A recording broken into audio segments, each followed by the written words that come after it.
लौ लौ कति दिन भयो खोक्नु भएको? 3 हप्ता भयो। राति सुत्ता पसिना आउने, वजन घट्ने भएको छ? पसिना आउँछ नानी, वजन पनि 3 केजी घटिसक्यो। तपाईको लक्षण हेर्दा त टिबी भएको हुन सक्छ। टिबी? म बाँच्छु त होला नि?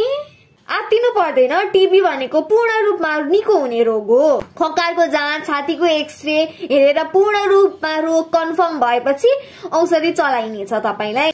धन्यवाद नानी, म आजै अस्पताल जान्छु जचाउन।